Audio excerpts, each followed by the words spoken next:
एक गांव जिसका नाम कोलागढ़ है। उसी गांव के पास वाले जंगल में एक व्यक्ति अपने काम से घर की तरफ वापस आ रहा था। अचानक वो तेज तेज रोने लगा और कहने लगा कि नहीं, तुम जिंदा हो या मर गई। पहले उस गांव में कोई भी भूत प्रेत की बातों पर विश्वास नहीं करता था, पर उस दिन के बाद धीरे धीरे गांव वालों के मन में आत्माओं को लेकर डर बैठ गया।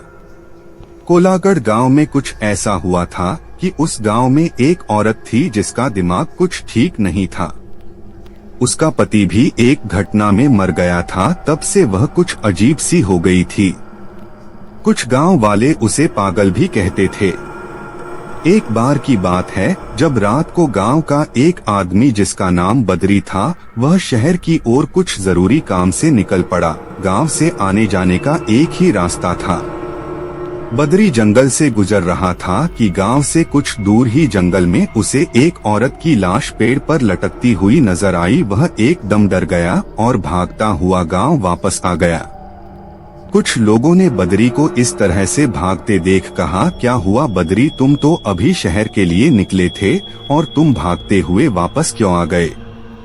तब बद्री ने बताया कि उसने अभी किसी की लाश को पेड़ पर लटकते हुए देखा है और वो लाश किसी औरत की है।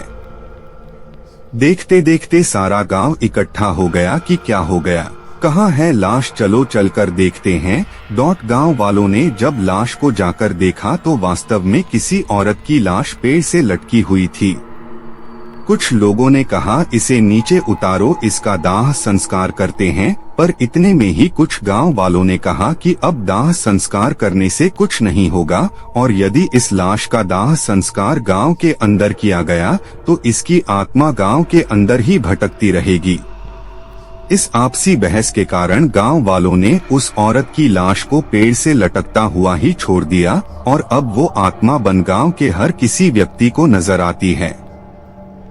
गांव वाले अब उस औरत की लाश का दाह संस्कार भी नहीं कर सकते हैं, क्योंकि आत्माओं का कभी भी दाह संस्कार नहीं होता है।